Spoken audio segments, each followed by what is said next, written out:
Leaders Talk tribunbengkulu.com. Belajar di SD sekian tahun, SMP sekian tahun, SMA sekian tahun. Kalau tidak membuktikan diri di negara yang kita berdemokrasi ini, cara membuktikan diri yaitu sukseskan pemilu, datangi TPS, ikut dalam keluarga besar penyelenggara pemilu. Memang langkah dan gerak kita agak terbatas. Assalamualaikum warahmatullahi wabarakatuh. Berjumpa lagi dengan tribunbengkulu.com dalam program Leaders Talk. Hari ini kita bersudah bersama Ketua KPU Bengkulu Tengah, Bang Meki Khairulmansyah. Apa kabar, Bang? Alhamdulillah, baik, sehat walaupun. Saat ini KPU Benteng sedang dalam tahapan apa sih? Di KPU Bengkulu Tengah dalam rangka menuju pemilu 2024, yaitu tanggal 14 Februari 2024, ada beberapa tahapan yang dilalui dan yang sedang dilaksanakan. Ini seperti di tahapan data, pemungutan data pilih, ya kita sudah melaksanakan DPT tingkat Kabupaten Bengkulu Tengah, itu sudah ditetapkan. Terus sekarang ini lagi pematangan atau pengolahan kalau ada masyarakat baik dari Bengkulu Tengah, baik dari provinsi lain ataupun di Provinsi Bengkulu yang pindah atau keluar ke Kabupaten Bengkulu Tengah. Nah, ini untuk istilah atau penyebutan ini DPTB, jadi DPTB ya, atau pemilih tambahan. Terus di divisi teknis ini sedang berjalan pencalonan. Jadi sebelum DCT nanti ada DCS. Lagi ya mudah-mudahan tidak ada halangan yang berarti. Jadi tahapan di pencalonan ini nanti bisa dilewati. Terus divisi sosialisasi ini sudah juga guyur mengadakan kegiatan untuk bersosialisasi kepada masyarakat, kepada stakeholder ya di Bengkulu Tengah, terus setiap elemen-elemen pemilik. Nah, untuk divisi yang lain ini nunggu waktu yang berjalan juga. Untuk sosialisasi, mungkin untuk pemilih-pemilih yang sudah pernah ikut dalam pemilihan umum itu mungkin sudah tidak asing lagi lah dengan tata cara dan segala hal. Ini ada yang namanya pemilih pemula. Untuk pemilih pemula di Kabupaten Bengkulu Tengah sendiri itu berapa banyak dan apa sosialisasi yang akan dilakukan oleh KPU? Sosialisasi untuk kepada sasarannya pada pemilih pemula ya nanti akan bisa dikunjungi ke SMA yang ada di Bengkulu. Roadshow ya. Dari SMA 1, SMA 2, atau bisa juga nanti kami undang pemilih pemula ini perwakilan supaya kan bisa per kecamatan atau per sekolah tadi. Nah, teknik atau media untuk bersosialisasi pada pemilih pemula, daftar pemilih. Nah, ini kan KPU ya sudah ada cek DPT online. Cek DPT online. Jadi anak-anak pemilih pemula ini kan rata-rata ya generasi smartphone nih ya, betul. Nah, jadi data dalam genggaman. Betul. Jadi bisa dicek apakah sudah terdaftar atau belum. Kalau belum terdaftar ya segera daftarkan diri. Kalau sudah terdaftar di TPS mana. Nah, Pak, untuk pemilih pemula sendiri di tahun sebelumnya dengan yang tahunnya saat ini, apa sih perbedaannya mulai dari jumlah atau bagaimana mengajak mereka untuk memilih persentase jumlah pemilih pemula dengan yang akhirnya mencoblos itu berapa banyak sih? Kalau persentase jumlah pemilih dari pemilu 2019 ke 2024 ya tidak tidak begitu signifikan kenaikannya. Nah, kalau ditanyakan tadi perbedaan memilih, memilih ya belum bisa kita jawab karena hari Pencoblosannya belum ya. no. Tapi dari beberapa kegiatan yang diadakan KPU, ya, tingkat ingin tahu tarikan pemilih pemula ini ya meningkat lah dari yang tahun-tahun sebelum. Itu kesulitan KPU sendiri dalam Bang, mensosialisasikan tahapan-tahapan pemilu kepada para pemilih pemula ini, itu apa sih sebenarnya? Apakah mungkin mereka yang belum paham soal politik, atau memang ada istilah anak-anak muda sekarang ini kaum rebahan gitu, jadi males untuk ke TPS itu. Kalau tahun-tahun sebelumnya bagaimana Bang untuk pemilih pemula kesulitannya itu? Ya, kalau kesulitan secara khususnya di Bengkulu Tengah tidak ada ya, karena akses informasi ya mudah terus tingkat partisipasi pemilih pemula juga ya lumayan. Bengkulu Tengah secara umum kemarin itu melampaui target untuk pemilu 2019, itu melampaui target nasional. Berapa persen itu? Kalau target pemilih secara nasional kemarin itu kan di 77,5. Kabupaten Benteng? Kabupaten Benteng untuk pemilu itu di 82%. Artinya sudah teredukasi semua lah ya Bang? Ya, 80% ini kan akumulasi dari pemilih pemula, pemilih perempuan, pemilih disabilitas, dan pemilih-pemilih yang lain. Artinya memang secara keseluruhan overall memang tidak terlalu sulit ya mengedukasi warga Kabupaten Bengkulu Tengah untuk menyalurkan hak pilihnya Bang ya. Karena begini ya Pak, secara relief, secara daerah Bengkulu Tengah kan belum ada yang dianggap ekstrim.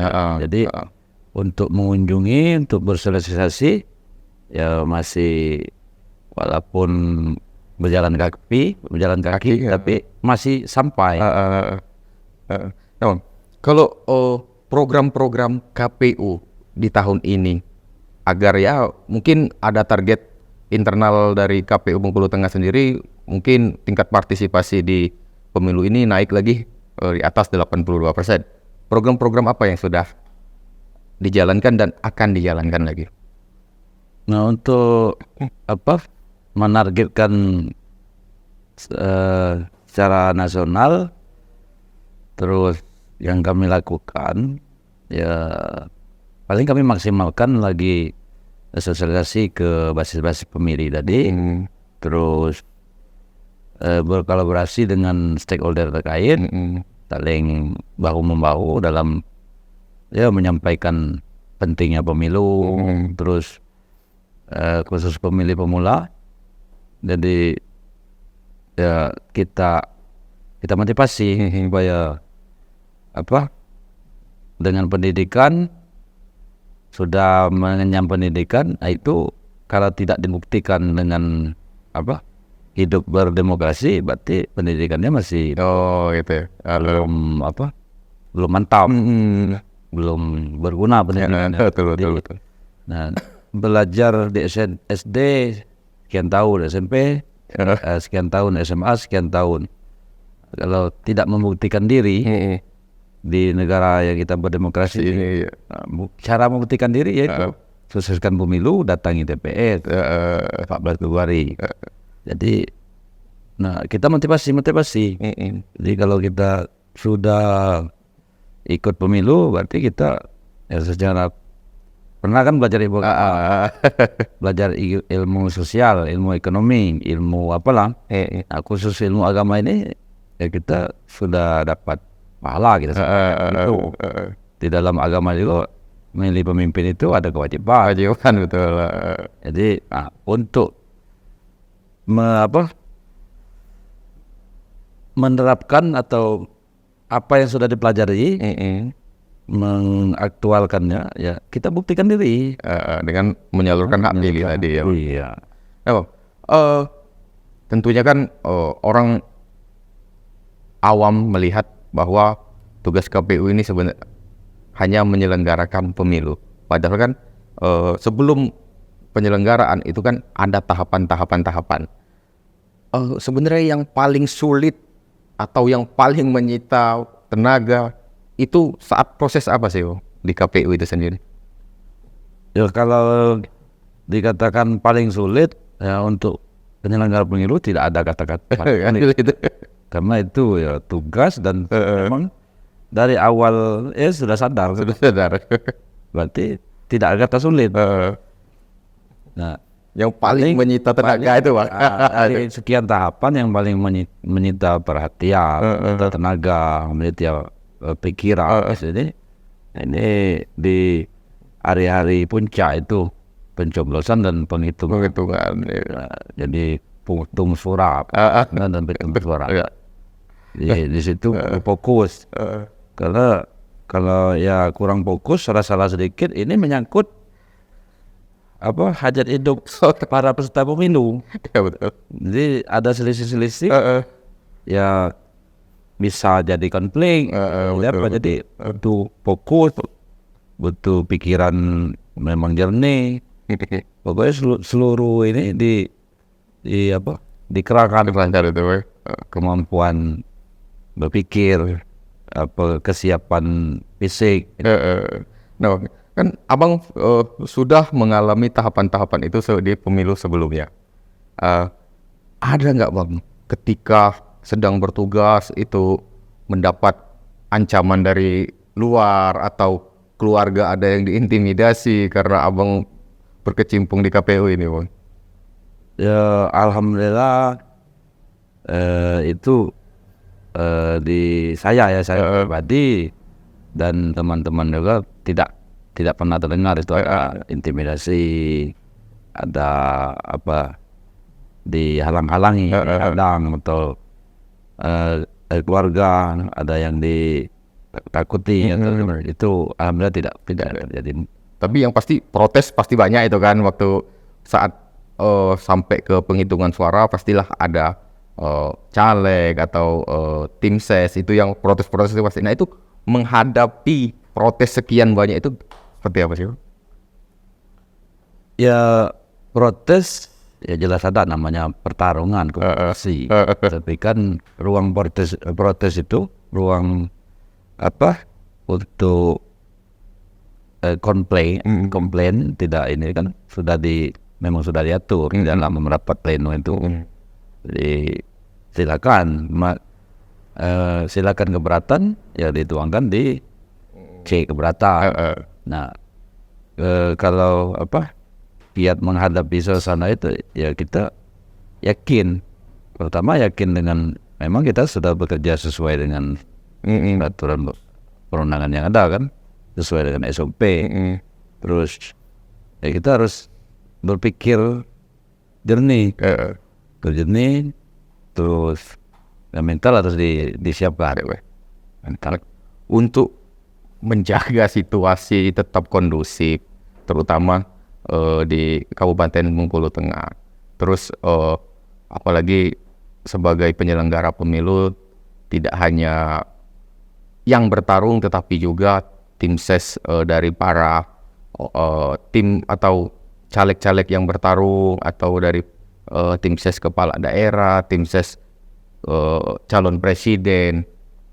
Ada nggak sih sampai harus saya kalau keluar itu tidak boleh pakai baju warna yang sama dengan partai, bahkan sampai mau nongkrong sekedar ngopi pun takut kena foto. Itu hal-hal seperti itu terjadi nggak sih Bang? Ya kalau kehati-hatian laku penyelenggara pemilu ini baik di KPU sendiri ataupun di Bawaslu ya memang setelah ikut dalam keluarga besar penyelenggara pemilu memang langkah dan gerak kita agak terbatas. Jadi ya kalau mau tadi dikatanyakan pakai baju warna ini warna itu misalkan ya sekali-kali ada itu yang pertanyaan. Ya tapi kan di warna baju di lapangan kan memang banyak. Dan kebetulan misalnya kita pakai warna apalah, Iya. pas besok ada lagi yang nanya. Tapi itu memang ada ya Bang, yang apa kok misal wah itu Pak Ketua pakai baju warna ini. Itu memang ada ya Bang, seperti itu ya. Kan banyak nih pemirsa kita di tribunbengkulu.com ini juga rata-rata ini kalau dikategorikan sebagai pemilih ini juga banyak nanti yang akan menjadi pemilih pemula, Bang. Nah, bisa dikasih sedikit pemahaman kepada pemilih pemula, kenapa harus memilih wakil rakyat, memilih pemimpin di pemilu nanti? Silakan.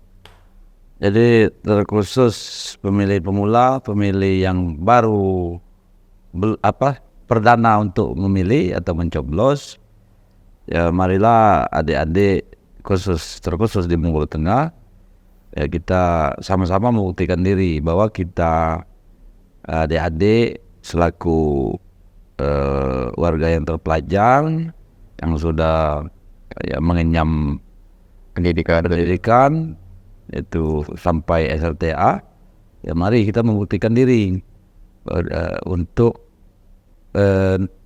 Republik ini, bahwa kita ya hidup ini ada berkontribusi, ada manfaat, terus akhirnya nanti kan kita dapat pahala. Iya.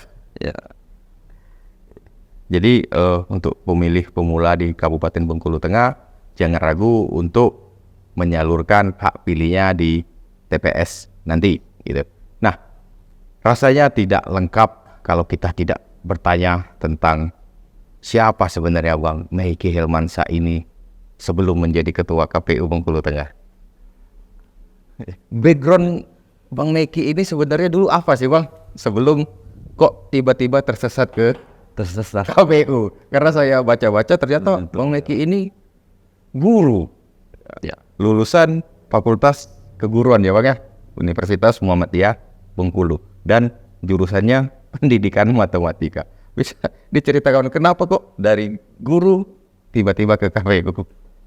Ya kalau bercerita ke belakang, ya saya ya orang anak tani, anak dari kampung tani, terus sekolah di Bengkulu, tetap di Bengkulu, sampailah tamat SMK, SMK Negeri 2. Ya, kalau semasa kami kemarin itu disebutkan ini STM ya, betul lah, STM. STM dulu, STM Negeri atau STM Padang Harapan gitu. Jadi di STM itu keluarnya 2002, jadi alumni 2002. Terus sempat nganggur 4 tahun. 4 tahun nganggur. Ya, terus ya keliling-keliling cari kerja. Ya begitulah. Akhirnya temu ini teman SNP. Ketemu ya kawan-kawan ini sudah, ya kalau kata orang Bengkulu itu lah gerot galau. Sudah berhasil. Sudah ya jadi kata orang Bengkulu lagi lah jadi orang. Jadi orang betul. Sudah berhasil. Terus akhirnya ya coba untuk kuliah aja. Nah berhubung ya umur lah agak tua. Artinya masuk kuliah 2006. Jadi kuliah di salah satu universitas swasta yang ada di Bengkulu. Itu di kampusnya di Kampung Bali. Nah, alhamdulillah 2010 selesai. Jadi 4 tahun kan. 4 tahun. Ya. Terus saya dapat jodoh, nikah di 2011. Nah, di 2012 ke Benteng, ke Bengkulu Tengah. ya Bengkulu Tengah.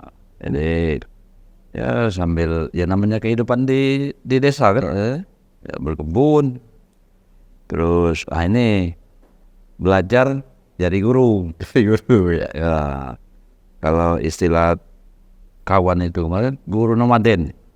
Jadi guru yang Pindah-pindah. dari SMP ke SMA. Terus dari SMA ini misalkan SMA 1 ke SMA 2. Nah, kalau pengalaman dari guru, saya pernah di SMA 1 Kap Bengkulu Utara. Ya, tidak lama, 6 bulan. Jadi pindah lagi. Pindah lagi. Itu guru nomaden tadi. Ya, terus ke SMP 2 Bang Haji. Itu ya adalah 3-4 tahun. Lama ya Bang itu. Ya, terus diajak merintis SMA 7 Bengkulu Tengah. Jadi warga Bengkulu Tengah yang SMA 7 ya lo Pak Guru. Nah, itu ya salah satunya ya saya yang diajak merintis. Merintis tuh. Ya dari ya numpang di bangunan SD. SD Pematang 3 itu akhirnya dapat gedung. Gitu. Dikomandoi ya guru yang berpengalaman juga, punya visi misi ke depan yang bagus. Jadi jadilah SMA itu. Berapa tahun itu Bang di SMA 7 itu? SMA 7 mungkin ada sekitar 4-5 tahun. Lama juga ya Bang. Sampai akhirnya kok tahu dengan KPU itu kapan itu? Nah, tahu dari KPU ya namanya honor kan. Honor ini kan tidak masuk tiap hari. Iya. Jadi ya apa bahasa yang tepat itu? Pendapatannya juga kan per jam. Kecil, Per jam. Jadi ngomongannya agak enak. Jadi per jam di ngajar misalnya 1 minggu itu 2 hari. Nah, sisanya kan berkebun. Pas acara mau demokrasi pemilu ya ikutlah di Tahun berapa itu Bang? di PPK dulu, panitia pemilihan kecamatan di 2015 ya. Syukur-syukur waktu itu ya dapat diterima kan. Jadi bukan sambil memang ngajar, terus kerja juga sebagai PPK. PPK. Setelah PPK? Nah, di PPK 2015 terus waktu itu Pilgub Pak. ya. Terus ke PPK lagi di 2017 Pilkada Bengkulu Tengah, Pilbu ya, pemilihan bupati. 2018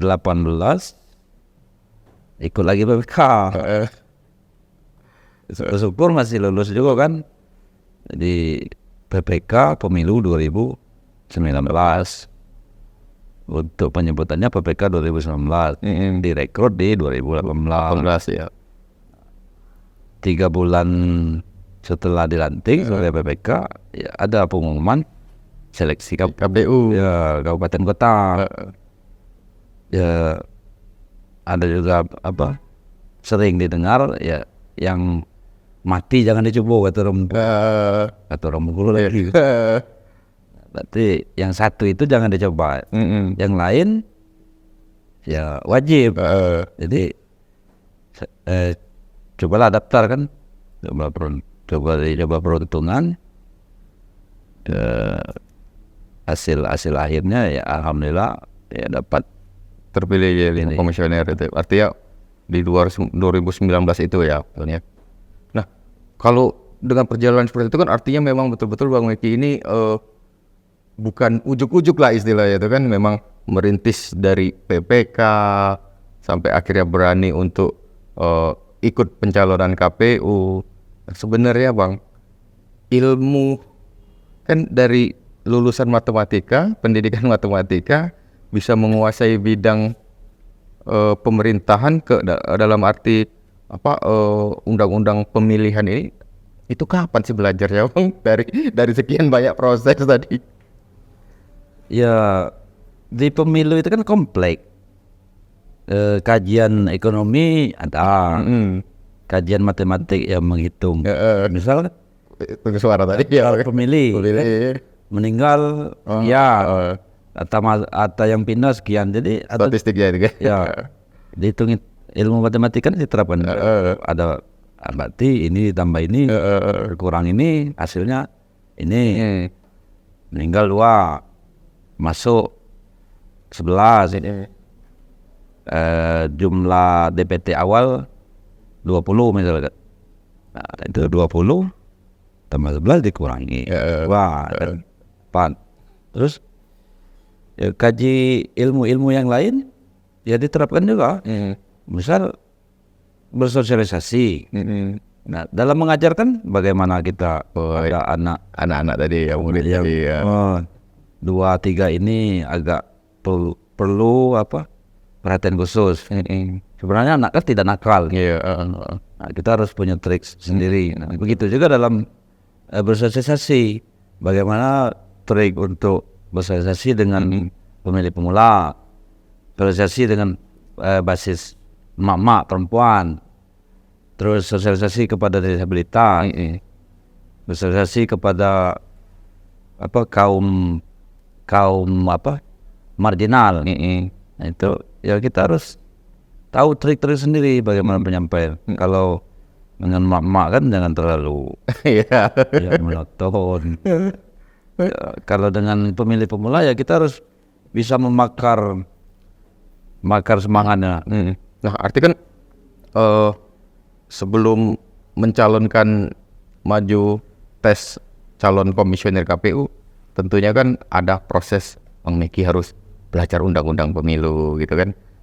Bagaimana sih menyelenggarakan pemilu ini dengan baik. Nah, itu waktu mencalonkan pertama kali menjadi komisioner KPU di 2019 itu sebenarnya Bang Meki itu sudah yakin dengan kemampuan atau coba-coba aja lah gitu. Ya yakin ya tetap ada. Karena kalau pernah saya dengar orang tua bicara ataupun ceramah agama kan, kalau kita tidak ada keyakinan ya tak usah diteruskan.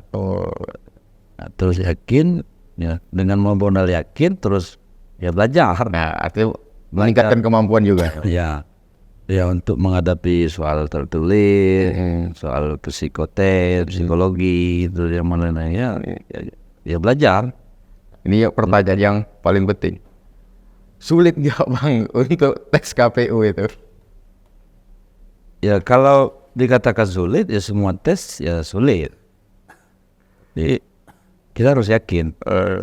Ya tes CAT kan sudah CAT didapat nilai kita dapat kita lihat sendiri pas CAT. Tes psikologi, terus kesehatan jiwa. Jadi artinya semua orang yang punya keinginan untuk menjadi penyelenggara pemilu baik dari PPK sampai ke tingkat tertingginya itu KPU, itu artinya semua orang itu berpeluang ya Bang ya. Ada maksudnya ini tidak hanya untuk orang-orang tertentu. Artinya semua masyarakat yang ingin menjadi penyelenggara pemilu bisa mengikuti tes-tes dan peluangnya sama untuk lolos ya Bang gitu. Ya jelas itu. Untuk di penyelenggara pemilu baik di KPU maupun di Bawaslu ya itu kesempatannya sama. Dan soal yang dihadapi misal CAT sama dalam arti bobot nilainya sama. Jadi artinya seleksi terbuka gitu ya Bang. Terbuka. Terus yang hadapi soal psikotes ya sama. Nah, psikotes ini kan ada yang diselenggarakan oleh kepolisian, ada yang dari TNI, ya sama. Kita kan menghadapi instruktur, ya menggambar kata instruktur, ya semuanya menggambar. Terus kerjakan soal, katanya itu kerjakan. Nah, tinggal ya kita usaha dari diri sendiri dulu. Kita belajar cari informasi apakah di Google atau ya memang privat. Oh, artinya memang Ya, harus dipersiapkan matang-matang ya Bang. ya. Pileg atau pemilihan legislatif, terus nanti ada pemilihan presiden dan ada pemilihan kepala daerah. Dari 3 ini Yang paling banyak atau dalam arti tingkatan kesulitannya itu di mana Bang? Tingkat kesulitan misalnya tidak ada yang lebih sulit. Jadi, kalau tingkat emosionalnya mungkin di kabupaten, karena kita kan ya Pilkada apa? pilkada, jadi tidak menutup kemungkinan ya salah satu atau pasangan calon itu ya memang orang Bengkulu Tengah kan, jadi tahu Euforianya, Euforia, euforianya lebih dapat itu sebenarnya di pemilihan kepala daerahnya itu ya Bang, karena kedekatannya itu kan ya dia orang Benteng, otomatis kan harus ya, memilih keluarga besarnya Benteng begitu. Jadi emosionalnya lebih tinggi. Untuk presiden kan ya kita di Bengkulu Tengah, calon presidennya dari Sumatera kan, beberapa dari Jawa, dari Kalimantan. biasanya kalau pilpres itu kan tersosialisasinya secara nasional kan. Nah, jadi lebih lebih mudah dipahami oleh masyarakat sebenarnya untuk calon-calonnya itu kan. Tapi dari misal di pemilihan kepala daerah Bang, nantinya kan soal kedekatan daerah, soal pemilih yang mungkin berhubungan dengan keluarga. Nah, sebenarnya di pemilihan kepala daerah ini itu kearifan lokal atau mungkin hal-hal yang sifatnya lokal yang bisa membuat perpecahan atau konflik itu di Bengkulu Tengah apa sih Bang? Ada nggak yang seperti itu? Di Bengkulu Tengah berkaca dengan pengalaman pemilihan kepala daerah ya tidak ada itu. tidak ada ya Bang. Ya, di Bengkulu Tengah ya, rata-rata kan ya etnisnya yang ada di Bengkulu ini ya tidak begitu adat istiadatnya tidak keras, jadi Plural ya Bang. ya plural. Jadi ya kalau tensi kompetisi itu ya hal yang wajar ya, sebelum hari H ada ini, tapi alhamdulillah pengalaman pemilu kada di Bengkulu Tengah sudah penghitungan, sudah tahu hasil ya, Saling menerima menerima saling hasil ya Bang. saling berjabat tangan lagi. Nah, kalau untuk penyaluran logistik Bang, untuk demografi di Bengkulu Tengah sendiri, apakah ada area-area yang sulit terjangkau? Untuk arus logistik sendiri untuk pemilu dan pilkada Bengkulu Tengah belum ada yang dikatakan ekstrim, tapi adalah 1-2 desa yang memang butuh Ada ekstra ya Bang? bukan ekstra, kendaraan tambahan. Misal dari kabupaten pakai mobil truk. Nah, tiba di desa tertentu Dioper lagi ya gitu ya? ini harus pakai dobol. Tapi kan belum ada dikatakan ekstrim karena logistik pemilu tetap sampai gitu. Terus daerah tertentu juga ada pakai motor. Pakai motor. Misal satu desa pakai motor. Jadi logistik itu diangkut pakai motor, diojek. Artinya mau sejauh apapun, mau sesulit apapun akses, logistik harus tetap sampai gitu Ya ya? harus, karena itu beban tahapan.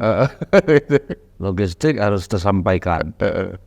Terakhir jalan kaki pun harus Harus gitu ya. Nah, terkait peraturan PKPU atau pemilihan pemilihan nanti, Bang.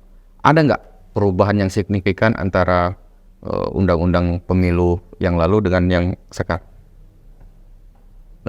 Kalau dasar pelaksanaan ini kan Undang-Undang 2024 ini masih sama dengan Undang-Undang 2019, yaitu Undang-Undang 7 tahun 2017. Nah, paling ya ada berubah-ubah sedikit ini di PKPU. Contoh misal untuk regulasi tentang daftar pemilih tadi. Nah, untuk penyebutan itu kalau di pemilu kemarin ada daftar tambahan khusus gitu. Nah, kini paling berubah-ubah sedikit dari daftar pemilih tambahan. Terus hanya berbeda. Ya syarat dan ketentuannya ya, berubah sedikit. Kalau secara umum ya tidak ada. Tidak ada. Artinya ya sebenarnya kalau bukan mendahului mendahului takdir, artinya memang pemilu tahun ini rasa-rasanya akan terlaksana lebih baik dibanding pemilu sebelumnya gitu ya, Bang. Ya, seperti di sosialisasi PKPU 2019, PKPU-nya untuk sosialisasi kan untuk pemilu 2019 itu untuk bahan kampanye itu kan maksimalnya 60.000. Nah ini PKPU yang terbaru dalam kampanye ini itu 100.000 ya, bahan kampanye. Jadi ada perbedaan, ada peningkatan. Jadi bahan kampanye itu seperti ya, alat tutup kepala, terus alat tulis. Nah ini maksimalnya dari 60 ke 100. Nah, Bang, mungkin soal alat sosialisasi tadi, Bang. Sebenarnya kapan sih para caleg atau nanti mungkin di Pilpres, Capres sampai calon kepala daerah, ini yang terdekat adalah Pileg mungkin kan. Kapan sih sebenarnya mereka ini sudah boleh untuk berkampanye itu, Bang? Kampanye itu 3 hari setelah DCT. 3 hari setelah penetapan DCT ya. DCT-nya di bulan November. Nah, jadi 3 hari setelah penetapan DCT, para caleg, parpol, pasangan calon itu ya sudah diperbolehkan ruang untuk bersosialisasi, mengunjungi basis-basis pemilih, itu. Nah, untuk masa kampanye pemilu 2024 ini dibanding 2019 ini memang agak singkat. Berapa hari itu, Bang? 75 hari. 75 hari. Yang saat ini mungkin sudah mulai ada baliho-balihonya, itu memang secara aturan itu seperti apa? Ya secara aturan karena belum masuk masa kampanye ya belum diatur. Karena kan kita sudah lihat di kota, di kabupaten itu sudah mulai tebar pesona gitu kan. Ya. Nah, itu apakah karena belum ditetapkan sebagai kontestan dalam Pileg ataupun itu, apakah itu diperbolehkan? Itu terus karena belum masuk tahapan, jadi aturannya belum bisa diberlakukan. Ya misalnya gini, logikanya, misalkan pemilu kita 2019, di 2020 kan tidak ada lagi kegiatan pemilu. Nah kalau ada yang mau mencalek 2024 bisa dia buat itu. Nah ini khusus baliho-baliho sebenarnya ini bukan ranah KPU. Cuma sekedar ini aja ya, koordinasi gitu. Sekedar pendapat saya kan. Tapi ini ranahnya ranah Bawaslu. Yang menindak, yang menertibkan ini Bawaslu. Untuk pemilu 2019 seperti 2019 kan spanduk itu kan ada yang difasilitasi KPU kan ya, KPU yang mencetak materi dari isi spanduk itu dari ya peserta KPU yang cetak, ya KPU yang masang. Itu ya Bang. Nah, untuk harapan Bang Meki sendiri untuk penyelenggaraan pemilu di Kabupaten Bengkulu Tengah nanti seperti apa? Ya, harapan kami penyelenggaraan pemilu, baik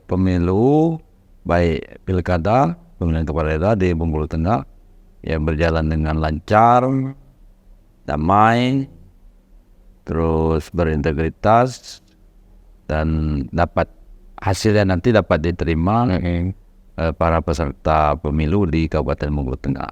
Jadi, mungkin di sini juga perlu pemahaman dari peserta pemilu, berkompetisilah secara yang fair, berkompetisi dengan baik, berkompetisilah dengan sehat. Nah, apapun hasilnya, ya nerimo. Jadi nerimo maksudnya bahasa Jawa tuh nerimo. Kalau tagline KPU sekarang ini ada gak sih Bang? Atau apa kayak slogan gitu KPU ini apa sih? Ya, tagline-nya pemilu sarana integrasi bangsa. Sarana integrasi bangsa. Sarana integrasi bangsa. Itu di jingle pemilunya kan juga di jingle pemilu yang baru nih. Kenapa? Mungkin tadi sudah sempat disampaikan oleh Bang Meki bahwa yang penting itu yakin secara prinsip. Tapi perlu kita tanyakan lagi ini, Bang Meki, prinsip hidup yang Bang Meki pegang dari dulu sampai sekarang ini apa sih yang sampai akhirnya bisa menjadi seperti ini? Ya, yang pertama yakin apa yang kita rencanakan, apa yang kita niatkan, yang kita inginkan, ya kita harus ada keyakinan dulu. Dan setelah yakin, ya kita harus konsekuen. Konsekuen maksudnya ya kata orang Medan itu seceng. Jadi ya fair main apa. Nah, kalau kita berbuat baik, ya yakinlah suatu saat ada yang akan berbuat baik dengan kita. Jadi fair kita kan. Jadi jangan kita ragu buat baik, walaupun orang yang tempat kita berbaik itu tidak akan membalas kita, tapi yakinlah ada yang lain nanti akan membalas. Gitu. Jadi jangan takut berbuat baik. Jangan takut berbuat baik, pemirsa Telkomsel.com. Satu lagi yang harus kita tanyakan adalah soal pemimpin, Bang Meki. Menurut Bang Meki sendiri, arti pemimpin itu seperti apa? Definisi pemimpin. Ini banyak definisi. Dari Ketua KPU Bengkulu Tengah. Ini selalu kita tanyakan kepada narasumber kita karena sesuai dengan nama programnya Leaders Talk. Jadi Bang Meki harus jawab, definisi pemimpin menurut Bang Meki itu apa? Ini banyak definisinya banyak ini. Apa itu? Tapi kalau menurut saya pribadi, pemimpin itu ialah seseorang atau tokoh yang dapat memegang amanah. Jadi memegang amanah, memegang tugas, itu dapat memegang amanah dan menjalankan tugas dengan baik. Itu Tribunbengkulu.com,